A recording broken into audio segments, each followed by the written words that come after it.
On one world was once a race of creatures who were born with a fraternal twin alive inside each of them.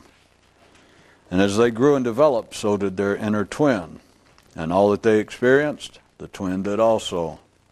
And all decisions were the product of their combined input. But here's the most interesting part. One of them was hardly aware of the other's existence. You want to guess which? And what that might imply? A king told a mystic, "Don't waste your time. The people don't want knowledge or enlightenment. They simply want to feel better and be happier. And what is it that you have that can do this?" And the extreme one was surprised at the monarch's slight insight. Like anything else, stress can become a habit. Its origins blurred, its purpose forgotten, it called by another name. If you're right, if, as you mentioned on your last show, you are using the word stress far beyond its normal applications, then am I to assume that you do in your use of other words also? A lesser-known story regarding the downfall of man says that it came not from his engaging in some forbidden act, but rather from his becoming serious shortly after he began to think. And a reflective listener should ask, is it even possible that seriousness does not naturally flow from thinking?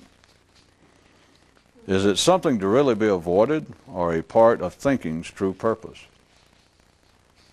One day a lion was studying his face in a mirror and turned and asked his wife, "Would you call my look serious or solemn?" And she reminded him, "You're a lion, not a human." If there was an actual king of all beasts, I assure you that, just like his mortal counterpart, one of his most aggressively enforced acts would be in the restriction of under just what conditions laughter was permitted in his presence. Reminding you again of that viewer's suspicion that kings in my stories may represent a man's own thought processes. In a novelty shop one day, a man saw a pair of glasses that claimed to give X-ray vision so that you could see right through people and their clothing. And the man had to walk back outside and look at the name on the store again to make sure he hadn't stumbled into a mystic supply house.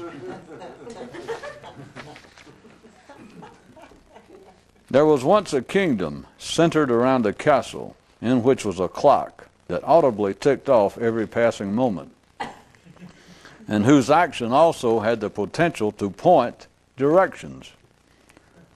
And while everyone was aware of the clock's existence, few were actually personally aware of its moment-to-moment activity.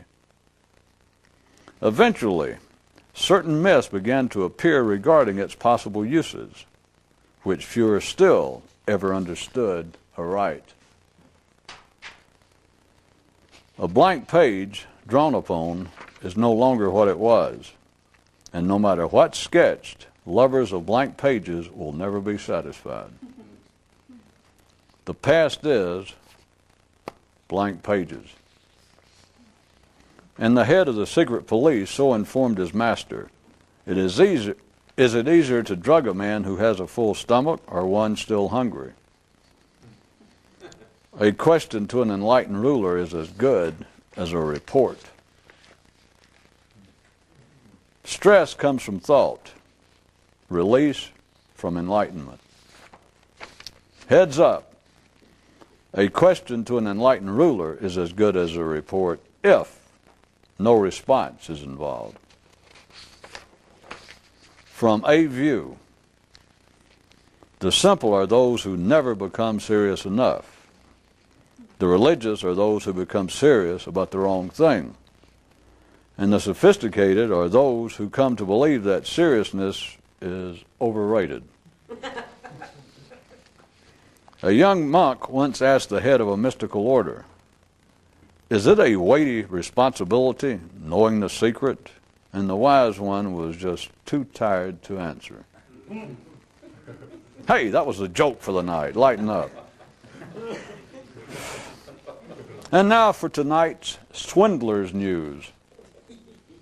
The best con games are always crude and simple. Question: how can you spot the mystic among a group of prisoners about to be executed? He's the one who, when they're asked what final request they have, never has one. Lit and snit. No auto-bowel, no stress.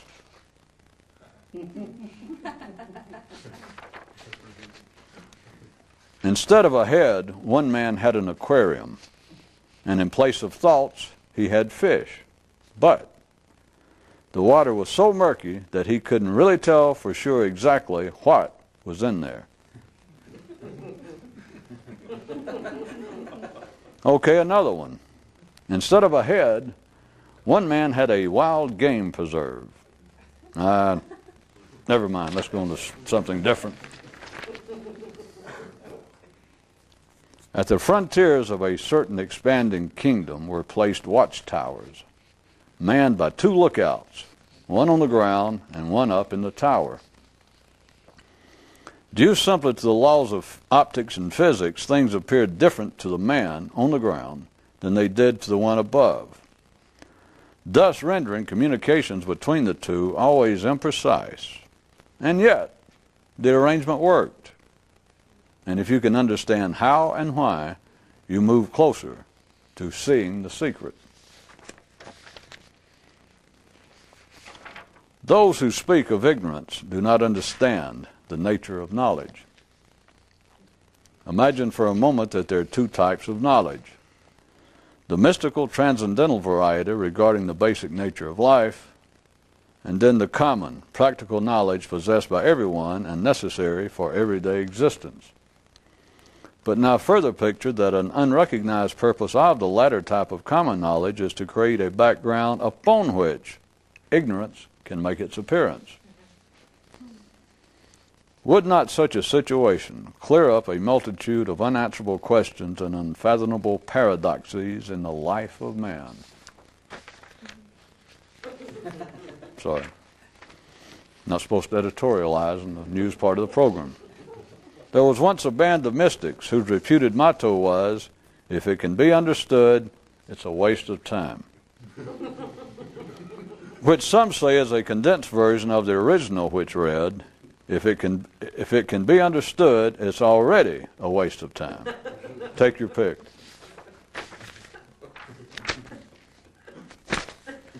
On one world, the Patent Office will accept no applications that are not accompanied by a sworn affidavit of seriousness on the applicant's part. If it be, as one king opined in an earlier story this evening, that ordinary people don't really want knowledge of an extraordinary nature, then it is more understandable why they will generally dismiss any that does not at least seem serious in nature. What? You say that doesn't seem to make sense or be logical? Really? Think about it. If men are routinely uninterested in info that might blow the lid off things, which I am here quickly to assure you would be info lacking what is usually perceived to have a serious and compelling basis. If men are routinely uninterested in info that might blow the lid off things, which I am here quickly to assure you would be info lacking what is usually perceived to have a serious and compelling basis. Still sound too cryptic? Okay, ponder this. Given the choice of watching films of homes engulfed in flames or hearing tips on fire safety, which will men choose? As long as people do not see things simply as they are, the secret is safe. Definition: convictions, stress fractures of the mind. A story. A mystic who had been lecturing to a group for a number of years one day said to them, "Everything I've told you has had a flaw at its core. So ignore all I've said up till now and we'll start all over fresh. Stories such as this can be put into several categories. You pick the one you like. A viewer writes, "For several years now, I will watch you for a while, then stop for a while, then watch again. And what I'm wondering overall is, do I find what you say too complex or too simple? It sometimes strikes me as a pisser of a puzzle. There was once a man who sometimes was impressed with himself, then would go for a while and not be, only to again sometimes be impressed with himself all over again, always followed by periods of not being so, and on like that. So, you ask, what was the purpose of me mentioning that man? Well, there was none. On this one world, just like ours, they had 24 hours in a day, 1,440 minutes, 86,400 seconds, yet hardly anyone was aware of many of them. One father, kidding around with his kid, asked him, "What's the difference of the more conscious on the train and the other regular passengers?" And the kid guessed, either the more conscious are the only ones who know where it's going, or they're the only ones aware that it's going nowhere, or they're the only ones who truly don't care. "Very good," said his father, "but why might they not care?" To which the lad replied, "Because they're the only ones qualified to not care." "Totally splendid," remarked the old man. Ideas don't incapacitate men. Their repetition does. A physician from another reality once visited here and left this seldom seen diagnosis. Noted he, "If you do not willfully use the mind in a quite specific and uncommon manner, it will invariably move into a more or less constant state of whining, criticism, self-pity, and uncertainty."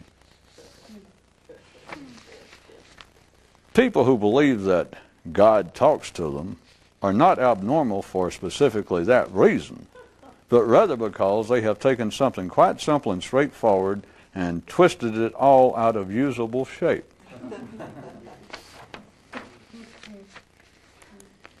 A stranger passed through a village and told the people that the eating of certain foods would make them serious, while that of others would not. And he left before anyone really became aware of just how curious were his words. The Mystic Troubadour's Song of the Road. "Oh, traffic comes and traffic goes, but it mostly just comes and goes, which ain't going to get it from me." A verbal father told his literary son, "When the material's weak, give it a title." Good advice, and some obviously put into practice by several areas of man's thinking processes.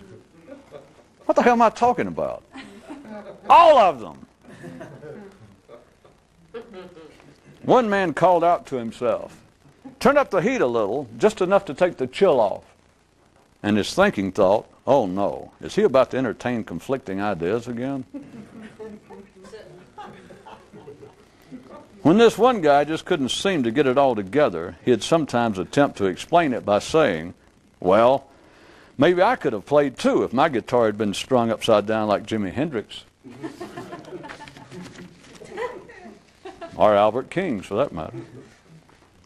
There was once two kings, not Albert. Not Albert and BB or Albert and Freddie. This is another story. I shouldn't have thrown that in. Now start this item afresh. There was once two kings who stayed entangled in combat, though they didn't know why, and couldn't even tell exactly where one of them left off and the other one began. One king's name was Ideas, and the other's Ears. Find me a child who truly enjoys a mystical story, and I'll show you a terribly flawed mystical story.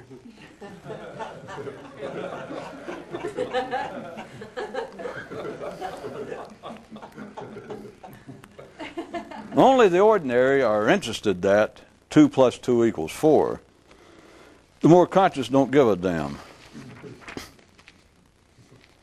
History makes a thing appear serious through constant repetition. And a kid asks his mother, "Is my thinking anything like history?" The simple can only be made to worry about their behavior. The more sophisticated can be led into passing concerns about their thinking and attitude. But only the more conscious can be made to hold an operational interest in all aspects of their life. And they can't be made to. They simply are. The substitute soothsayer, sitting in for the regular one who was out sick, so said to the gathered villagers, "Tell me what you worry about, and I'll tell you how conscious you are." And someone in the crowd called out, "But wouldn't a truly conscious man be free from?" And the wizard abruptly interrupted him and said, "Now, I'm not going to answer questions like that."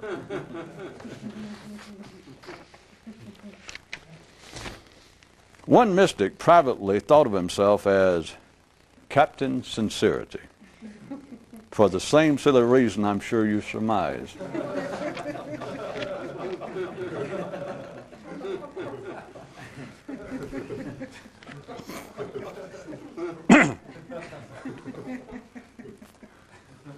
Legend says there was once a race of giants on this planet who were so tall that their heads rose above the atmosphere while their bodies abode below.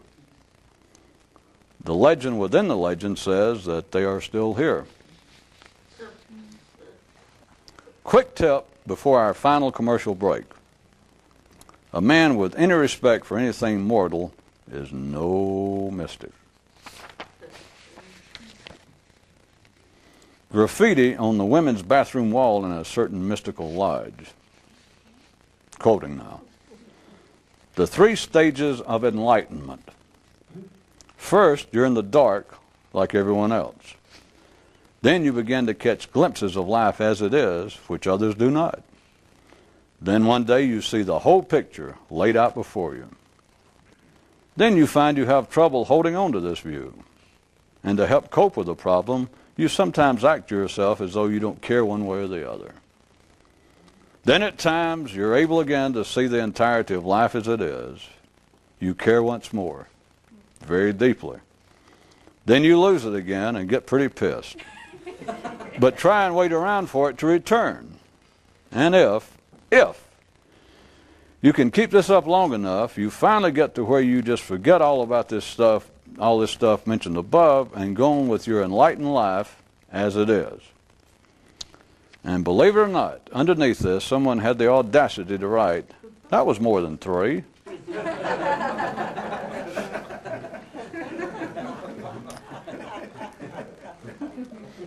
A viewer asked, "Is that the same restroom you once said had a machine that sold glow-in-the-dark condoms?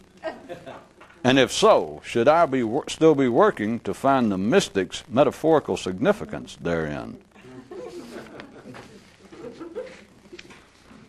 Looking suddenly out the window and catching sight of an unexpected creature in the backyard, a man immediately smiled and let loose an involuntary, "Huh." But upon realizing that it was a squirrel, said, "How funny. I thought you were a bunny."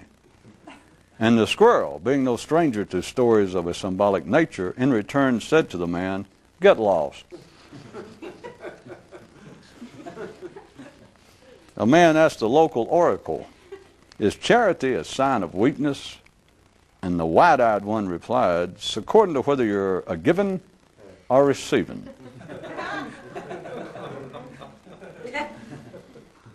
One guy hung around a reputed mystic for several decades, just waiting for him to make a mistake.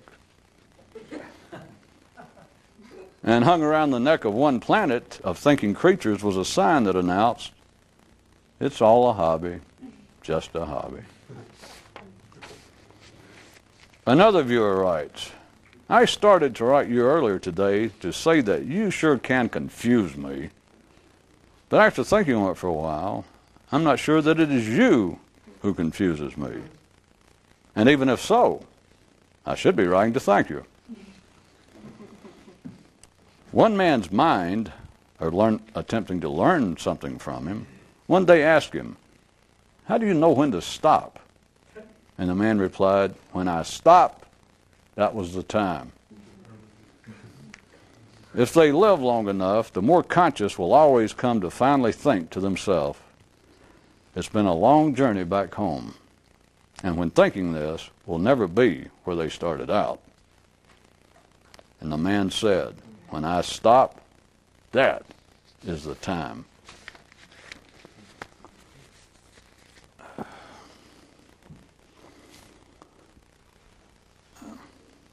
It was a news, part of a story in the Ring of the News regarding,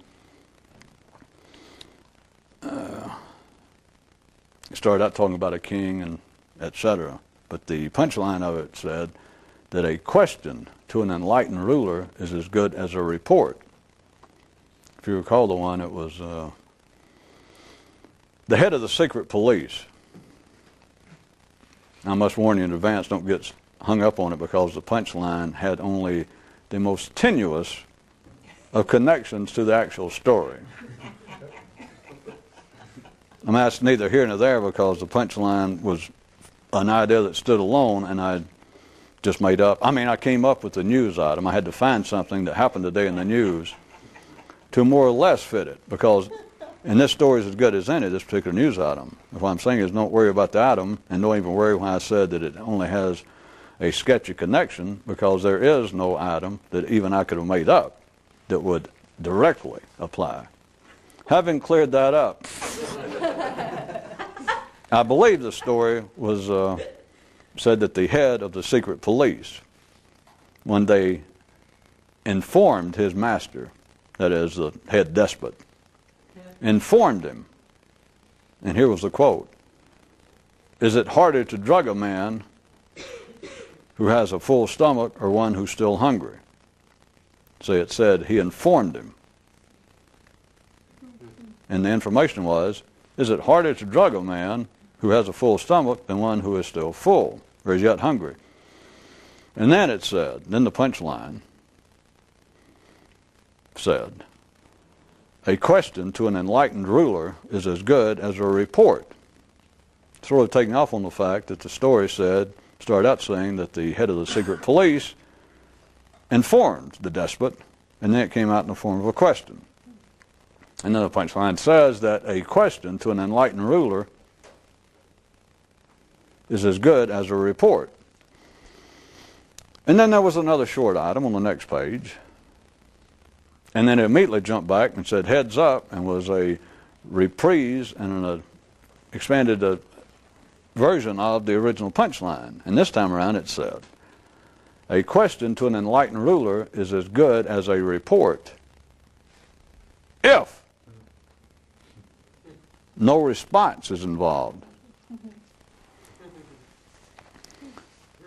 I just barely got around last time we were talking to mentioning to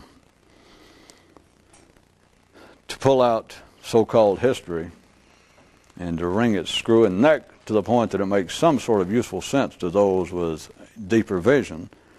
I point out that the story of Socrates, yet another way, could be used for a man to look at it in the sense that at the very least,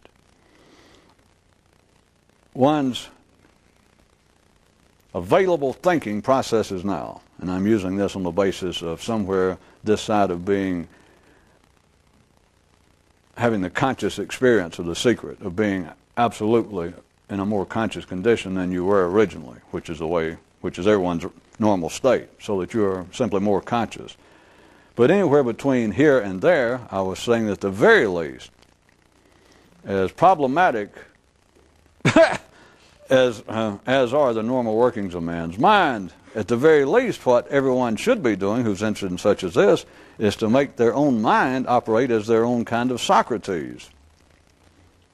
Somewhat not dissimilar to another story tonight, that caught my fancy, and at least not in my zipper, that said that one man called out to himself, while you're out, or turn up the heat while you're there, just enough to take the chill off. And his thinking thought, oh no, he's about to entertain conflicting ideas again. Trying to heat up. You can put it together, can't you? What's the sense in having a good obscure or obtuse metaphor if I come along and explain it? Well, of course, there's always this possibility that only after I wrote it and read it and repeated it several times that even I could figure it out and explain it. There's always that possibility. And of course, if you believe that,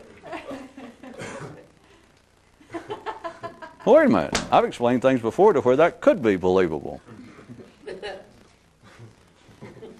But remember, it takes two things, ideas and ears.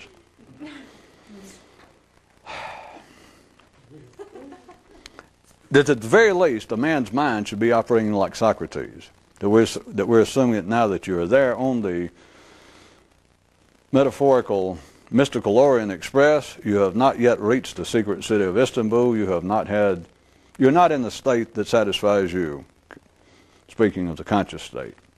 And so you have to do something, which is where all of these so-called mystical methods and approaches come in, of people attempting to count the number of breaths they take from now until the day they die, or trying to remember some secret word or a mantra, or remember one of the many infinite names of God with each and every breath, or to remember simply that they have a physical existence right here, right this second, regardless of what may be going on inside their nervous system, that they are simply here. Another way, those are all methods, true and tried, or try and trued, or trying, truly trying. But I guess according to your threshold of trying application, that at the very least a man's mind should be operating as a Socrates. And you should be able to go with it from there. But I was going to even pull that out a bit further tonight, having to do with a question to an enlightened ruler is as good as a report. I said I couldn't do a better story than one of the secret police, but I guess I can hint at it a little stronger. That if you imagine, here sits a king, remembering that viewer's suspicion that perhaps in all my stories kings represent the highest part of your ordinary thinking processes, which is a fair suspicion. But here sits a king waiting for information. That is your mind waiting for information about some subject. And we're talking, of course, some subject above the everyday mundane level. That you're trying to consider why man is like he is, what life's about, and etc. So there is the king awaiting information that if he is an enlightened ruler, just at the ordinary level, which means that you have some interest in life above the mundane, that at least you're struggling to be an enlightened ruler. You keep trying to think about things outside normal ruts. You try and see above the horizon. You try and expand your consciousness, just in the ordinary processes of considering what's going on in life and the kinds of info and experience to which everyone is normally, daily confronted. So there you sit, you're enlightened ruler, or struggling to be, you understand, and waiting for reports from all your many senses, all your many readings, the kinds of ideas that just kind of float around at the periphery of your court. But you try to drag them in, and it's like you're waiting for new information. You're waiting for your own thinking processes to advise you, perhaps bring information to which you may avail yourself to a non-standard degree. In other words, everyone thinks that if they're going to be more intelligent, more sophisticated, if they're going to be more enlightened, or, to use my kind of term, to know the secret, it all implies, well, there's more knowledge I need. There's something I need. So if you're an enlightened ruler, and you've got all these people working for you, you've got all your billions and billions of possible, so they claim, near infinite number, or billions, trillions of possible neural connections. Or to put in a more simpler terms, as educated, normal people like to say, the human mind has no boundary. Or that the capacity to learn is infinite. Know that.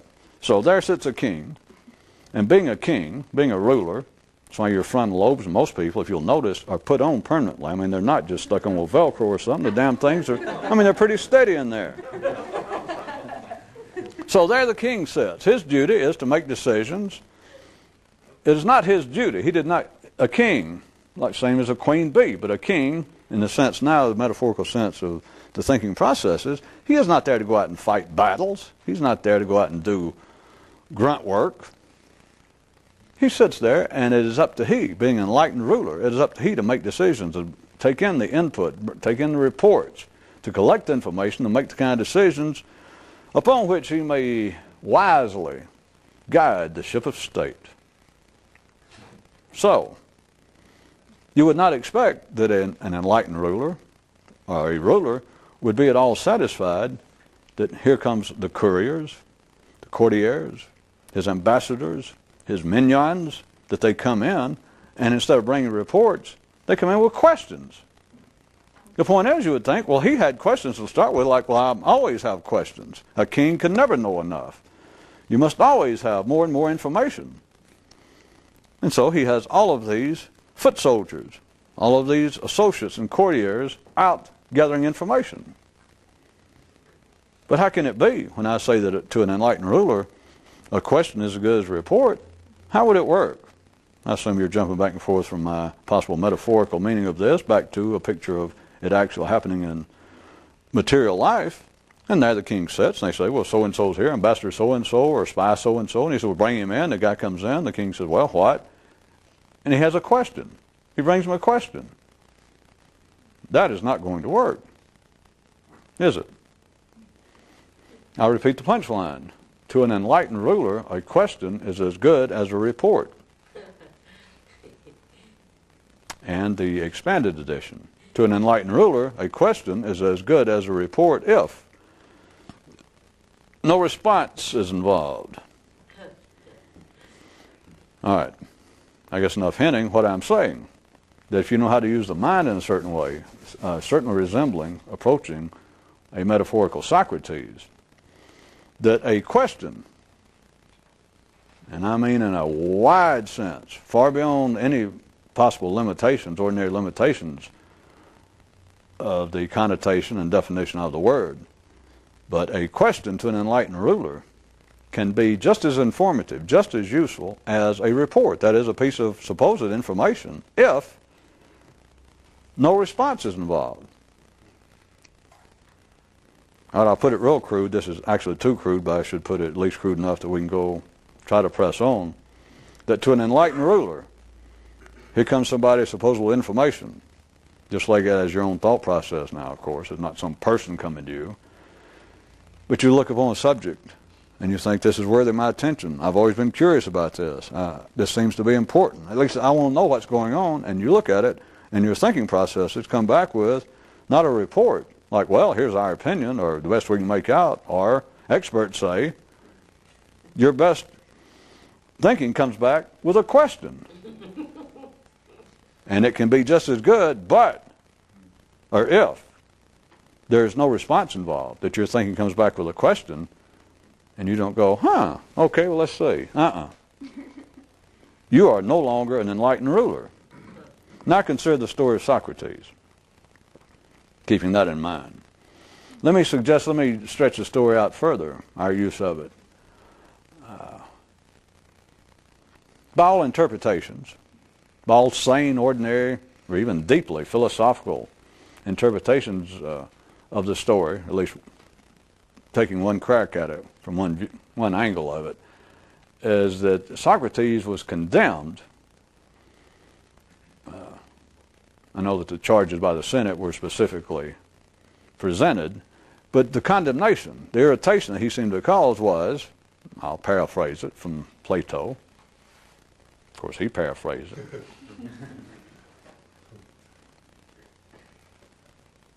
How come he gets all the credit? Well, never mind.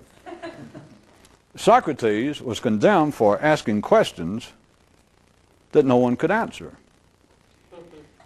Now, in the story, life does not let intelligent historians and other decent people, they do not let them look that foolish out in public. And so it was presented another way, They said that he was corrupting the morals of society, of the youth, that his kinds of questions and constant battering of people's ideas and beliefs and morality was simply upsetting things. It was accomplishing nothing. Him questioning the divinity of the gods. And they even gave it, by the reports that long ago, at that time, they even gave it some metaphorical significance in, or symbolic. But they were pointing out, you've been doing this for a lifetime, and you're driving people crazy. Now, they weren't ready to kill the man just because he was annoying. I'm just putting it in more direct terms in one view. Do you understand that they were condemning him? They were attacking him, but they were condemning him for asking questions that no one could answer. That he would be there at a banquet, and they'd say, here's poet so-and-so, or here's general so-and-so. And Socrates said, I've heard all about you. You're supposed to, aren't you the world's greatest, the greatest Greek general, which meant the greatest general in the world? And he said, well, some say so. And he said, well, tell me, what's the purpose of war? And by all the stories you know, at least you're supposed to read it, that Socrates had the ability to ask it as a walking, cold-blooded, clinical, uninterested observer. That he didn't put any twist on it, and he apparently had no interest. That he was apparently a blank page. That he was apparently capable of that great classical idea of true naivete or childlike curiosity. He'd say, well, tell me. Or he'd ask a poet,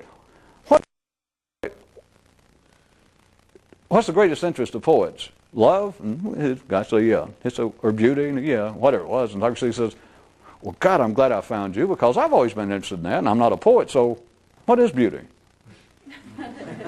And those of you that read it, you know it goes on, and it never gets anywhere. But if you read it aright, Socrates did not attack anything they'd say. Whatever they'd say, he just let them go. And if you go back and read the dialogues, and even if you don't, or even if I'm wrong, I'm right. That Socrates, he has one line. He says, well, tell me then, what is beauty? And it's called the Dialogues of Socrates. So he has one line, what is beauty? And then the guy, the poet, they'll give him a page. And he concludes by, whatever it was, the last word he said, or that beauty had something to do with the man's upholding of truth. That, anyway, after a page, he just says, well, that beauty, and he rambles on and on, but I'm just making this up. I don't remember any of them, but it comes out and saying, all in all, what beauty truly represents is man's highest aspirations and physical reflection of the truth, let's say. And so Socrates says, wow, more or less. And he goes, boy, and that's really interesting, because what do you mean by the truth? So he got another one line. And then the guy's got another page. Socrates just turns it loose, so he goes on and on about the truth and truth and truth. And he ends up at the end of that next page, something about the truth being the one sword that divides all good from evil. And Socrates says, double whammy. God, am I glad I talked to you. Of course, he didn't go that far. He just cold-blooded says, but the gist of it being is, boy, I'm glad this is getting better and better. Now tell me, what is good and evil? And he did that, as you know, with everybody for some number of many decades. And regardless of the bill of particulars under which he was indicted by the Senate, according to history, I am saying that from one quite valid view, you can look at it as him suffering the condemnation he did because he asked questions that no one could answer. El tuto, which is Spanish for here, here.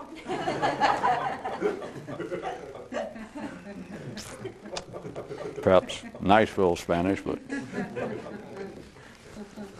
consider this. That something else was afoot that men still cannot see. Now let's take what I'm describing as being one valid and fair description of what took place. That is, they condemned Socrates for asking questions that no one could answer. The experts in the field could not answer his questions. Keeping in mind what I just pointed out, they immediately agree to, and they just are delighted because he already had a reputation of a wise man of some sort, and so they were just delighted. They all spoke to him. Nobody ever got cornered by Socrates and went, no comment, or I don't want to talk to you. They just immediately went, well, sure. And so it's not, keep in mind, it's not a matter of just saying right off that they can't answer the question, because they all agreed to. And as far as they all knew they were answering the questions until it went on for pages or hours. And they suddenly, each of them just, I'm just pointing out to you, you can read it and feel it yourself, they suddenly wished to conversation with this man. You can just see them looking around for the hostess of the, if it's a banquet, or like, oh, I just saw, see you later. That's after hours, and they start out just blossoming. When he says it's you, finally someone can describe, you're the greatest poet I've heard of. Finally someone can describe to me what is beauty. And they just go. You can see it if this was a movie and you're doing quick cuts, showing the time of a watch moving, and it's 30 minutes later. They start like this. And then it kind of backs off and the sound goes down, and you see them talking. Well, you see the guy talking. You see Socrates just going, Then you see Socrates who goes, just one, and the guy goes, oh. And they show the clock moving, the wristwatch. An hour later, the guy, some of the dew and the freshness is off of his initial enthusiasm. First he goes, wow, yes. An hour later, you see him going, and then it shows him a little. 2 hours later, the guy going, 3 hours later, the guy's going, looking at his watch and trying to get me out of here. It's that sort of thing. So what I'm saying, it is not a disingenuous description I'm giving of saying that what they actually condemned him for was him asking questions that no one could answer. They tried. You understand what I'm saying? They would try and try and try, but what they were faced with, and nobody wanted to put it that way, which is not written that way. It's not written that way in any of the stories of the great trials of history, from the Socrates to the Jesuses, and the ones even before Socrates and ones after, and ones parallel to it that you never hear of. It's simply not put that way because it's unacceptable. It wouldn't make sense to ordinary people to begin with. And so it's put another way, that his kind of questioning was just simply undermining the foundations of Athenian society and respect for authority, belief in truth and justice, that it was accomplishing nothing. That sure, it was kind of fun 60 years, but God damn it, shut up. You're driving us crazy. Now that sounds a lot better. And of course, then they got specific, according to history, you remember this, and said he was actually corrupting the morals of the younger generation. That is, well, they're not smart enough like us older, wiser philosophers and generals. They don't see through what you're doing. That was a beautiful story. That was the icing on the sword, or the whipped cream on the hemlock, I guess. As they said, well, hey, we can take it. We're big guys, we're philosophers, we're important thinkers. We're adult Athenians, men of the world. But it's these poor, youngsters, the younger generation. They got little, their minds are still mushy and in their formative years, and you come along asking all these questions, and what you're inferring is that there is no real truth and beauty, or that the gods are not to be trusted. You're undermining the foundations. Now, we can take it, but, you got to stop. That's a great story. Those of you who want to jump to religious, there's a great version that Pontius Pilate, he listened. All right, I know. Somebody always wants to write and correct me that I'm confusing biblical history with the American Wild West circa 1880. At any rate, of Pilate, there's several interesting, I didn't mean to get on this, but here I am. There are interesting variations metaphorically that no one ever takes into account. That he was a foreign judge. That is, he was a Roman judge there in a foreign environment with the Canaanites of Israel, judging a foreign situation that he was imposed upon him anyway, and he heard all the bills in particular, all the accusations against Jesus. And he turned around, he's the one in charge, and he turned around to the throng with the other Jews and says, He said, well, I don't really get the point. What do you guys say? If you can put all that up here, maybe someday I'll do that. It's even, in a sense, slipperier than what the Senate did to Socrates. The story, that is. Not what they did. But at any rate, back to my description, that they were condemning Socrates for asking questions that no one could answer. Here is what is never seen. People are just not up to it. It's just not part of the ordinary human activity. And that is what he was really doing was creating a situation wherein they could see, or they could have been able to see, the human intellect operating at the very frontiers of its abilities. Was that a strange enough segue? I know I changed the context slightly, but now think about it. I'm just comparing, in a sense. I'm showing you it could be looked at another way. The situation, here we go. The situation as normally perceived, even notwithstanding my personal verbal description. That is, Socrates, we have this man asking questions of the people, and considering the ordinary people, leaving the experts as being your normal thought processes, your best thought processes. If you're a psychologist and you still have faith in it, all those ideas that you learned from other psychologists and from reading, from your training in psychology or psychiatry or theology or whatever it is, sociology. But then in the midst of that, you have this guy, this Socrates, this one figure asking questions that no one else can satisfactorily answer. They think they can, they start doing it, but no matter what they say, he keeps bringing up more. And he doesn't attack them, because if he attacked them, ha-ha! Now that's the end of it. That's why people remember the Socratic story. They don't know why, but the life's full of people. History, literature, is full of stories of somebody asking one guy, the king or a wise man, asking him a question, and the guy gives him an answer, and the guy who asked the question went, "Oh, you're full of it." And the wise man punches him in the nose, or they get in a wrestling match. See, that's the end of it. If Socrates had asked, "What is beauty?" and let the guy around below describe beauty and get through, and Socrates says, "Well, boy, is that a crop of shit." When I first saw you up there, I don't know why I asked you that. You'd never remember the story. It would have never been recorded. That's the end of it. The dance goes on. And it just fades off in the background. It just fades into the dusty corners of one's own thinking when that happens in your mind. When you hear somebody express an idea of some conflicting political opinion of yours, or religious opinion, or whatever, and you hear it and you think, "Oh, God damn, jeez." So you carry on. There is no Socrates involved. You just perhaps feel nothing happens. You just dismiss it. You go, "Oh, boy, they're crazy." Just glides on. Well, what Socrates represents was an interruption, totally unexpected, because he apparently starts off dancing correctly. He goes up to a poet, a philosopher, and says, "May we dance?" And he goes, "I'd be delighted." And they start to dance, and Socrates says, "What is truth?" The guy goes, "Well, I'll tell you." And he tells him, and Socrates keeps dancing.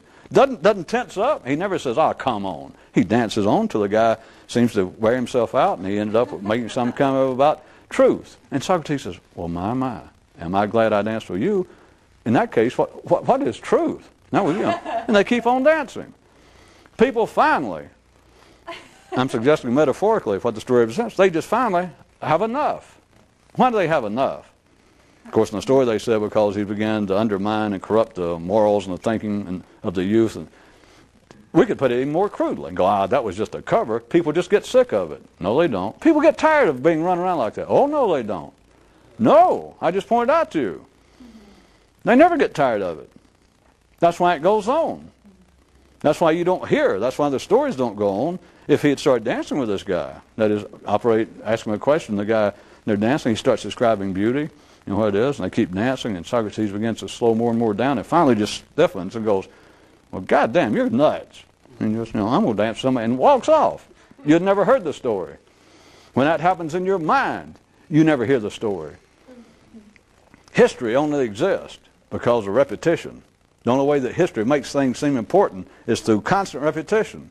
The only way that things seem important to you up here is through constant repetition. And if you had a Socrates, if you're an ordinary person, you had a Socrates in your mind that did not ever show any resistance, you'd forget about it.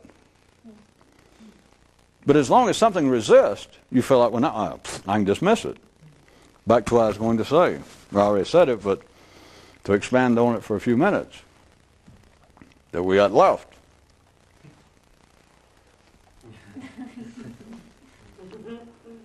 What if what Socrates were doing, or not if, what if, I'm pointing out to you what that represents. Now, See, what I just pointed out, that people can't even get that far. So this is far beyond it. And I know it's, if it makes you feel bad, I can say it's really stretching you to do it, but be stretched. No. Prepare to be.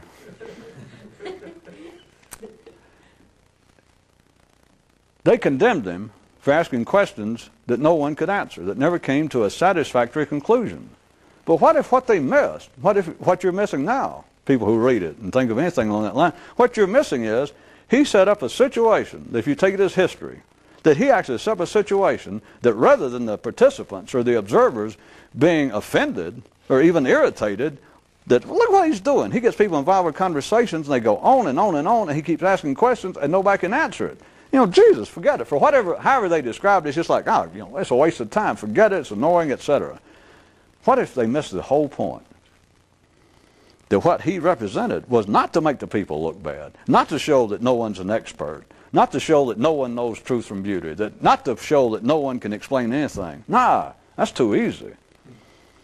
What if what he was setting up was showing? It's not a negative thing. That's why I said I know it was a strange or unexpected segue.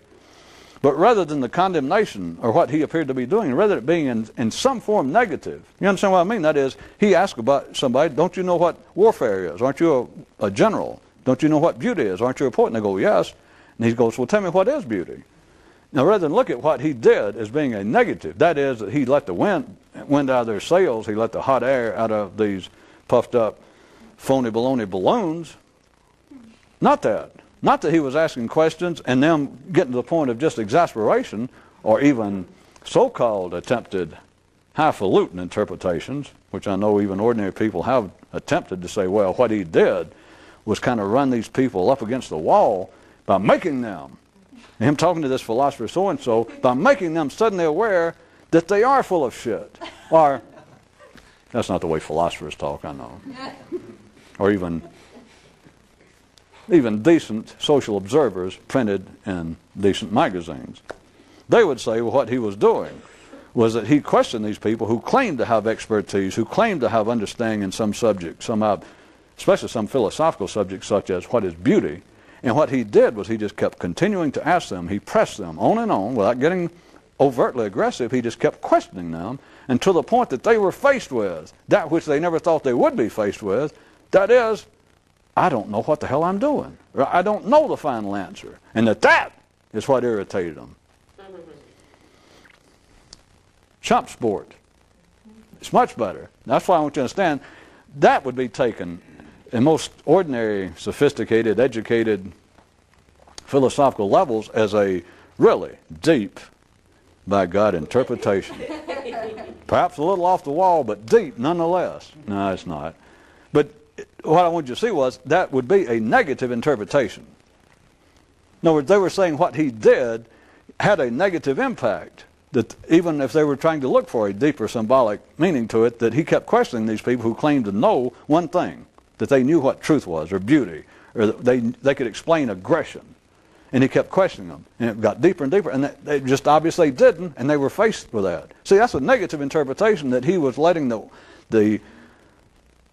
he was giving vent to the ignorance inherent in all wisdom, that he was releasing and showing up all of the stupidity, all of the parochial thinking, well, just all the ignorance inside of all expertise. But see, understand that's a negative, that he was showing it up.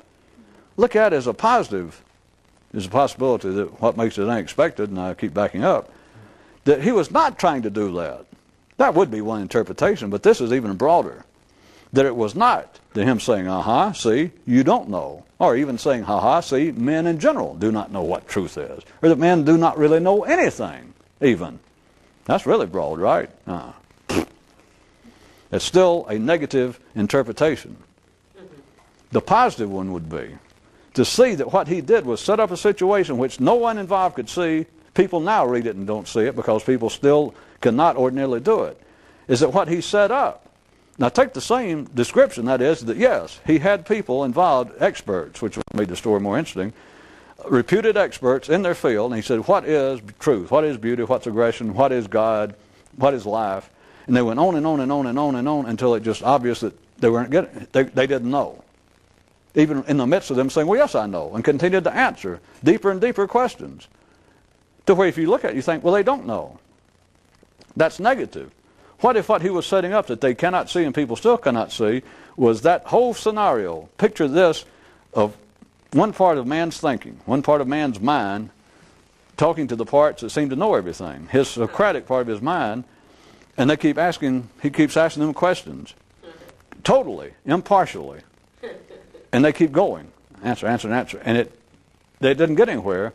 What if what this scene represents was a positive possibility that no one saw, and that is, what that was a picture of was the actual cutting edge of the mind's possibilities. I know it's all right, I can make it a little less cryptic. That state wherein, right before, the good people of Athens turned on him, right before, Pontius Pilate said, well, okay, take him off, and I don't want to fool with it. It's right that second before, and that second before can be infinite in length. But that second before they turned on him, they had the possibility of seeing that, wait a minute, this is not an attack on our thinking. This is not an attack on man's mind. It's not a pointing up to the mind's limitations. No, that's negative. It's showing that the mind actually has greater possibilities. These are not the limitations. Because right before that second before the people of Athens turned on him, before people normally want to turn on conflicting ideas and go, you're full of it. At that second before, when it is that you're faced with the fact that the mind says it knows things, and that same mind can say, well, answer me this. And it gets to the point that they're the same thing, because Socrates and the people of Athens are the same people. And the part of the mind saying, well, tell me this. If you know this inside of you, and you go, all right, and you tell you, and you go, well, how about this? All right. And it gets to the point right before the people of Athens want to turn on you and say, well, shut the hell up. Just before that point, what you've got is not a showing up of the limits of the human mind. What you've got is a turn and look in the other direction. You're at the frontiers. You're right at the edge of seeing what the human mind is capable of. That is, it's capable of being an enlightened ruler wherein a question is as good as a report, if no answer is involved. What made the whole thing represent a positive metaphorical possibility, the only reason I spent tonight with it, is it pointed out that there's nothing wrong with being in a position where the people can't answer the questions to Socrates. There's nothing wrong with that. You're looking in the wrong direction and go, well, it just shows the limits. No, look the other way. It's like you're standing at the frontiers of Athens, looking back into the heart of the city and thinking, well, somebody like Socrates is tearing everything apart. You look in the wrong direction. Look over, and there is the whole undiscovered world. And the only reason it's undiscovered, the only reason it's possible to see it, is due to the fact that a Socrates can exist and ask questions of itself, which the people of Athens were the other part of him, the other part of the mind, can ask questions that can't be answered. And that kind of, it's not an impasse, but there is no word for it in any English. But that's why I say it's just a second before they want to turn on him and say, shut up. At that 1 second, they've got the possibility of looking in the direction they are, that is, at Socrates. And these kind of unanswerable questions is going to wreck Athens, is going to wreck the stability of our logic and our thinking and our sanity. Is that 1 second they had the possibility, and you have it at all times to look the other way and realize, well, goddamn, there's a whole other world out there. And no reason it can be there, and of course we're talking here, the whole other world, is by the fact that part of the mind can continue to ask questions the other part can't answer. And if you can hold it right before the rest of the mind goes, shut up. That's when you're back to Athens. That's when you're locked back in the human mind. But if you can see it right before that second, that's the beauty. It was a positive message that no one could get.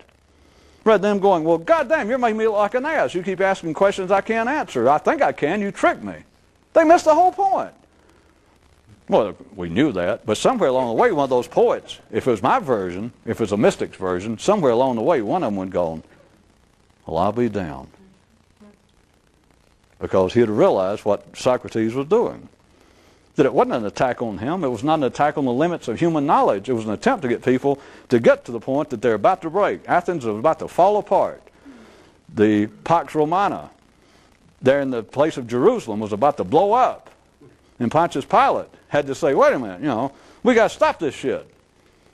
The way we stop it is you got to finally kick somebody in the privates. Go hang, go string up Jesus. Give Socrates the poison. That is, shut up. This has gone far enough. But that second before that, where they believe the whole society, which is sanity, ordinary thinking, collective reality is about to fall apart if we keep this up. All you got to do is glance in the other direction before you strike out at Jesus or Socrates. And at that 1 second, it's not a negative message trying to show the limits of human thought and consciousness. If you look the other way, what it represents is the lack of limits, because you're on the frontier. If you could just get past the point of going, wait a minute, this doesn't make any sense. I can't answer that. Aha! Except everybody else goes, well, it's a dumb question. Plus, you don't look Jewish to me. Who the hell you'd ask me? You're not even from Athens. Then you're safe. You can die. Of course, the story is they take the easy way out, which is why people like to believe that a Jesus or a Socrates was actually physically killed, because it kind of makes you feel good. If you're ordinary, you think, well, hell, I may be stupid, but at least one day I'll die. Think about that.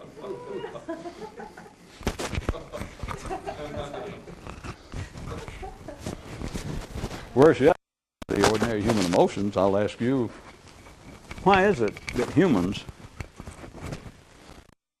of course you know I'm asking a deeper possibility, why is it that humans always get up and give great words of respect and honor to somebody that died?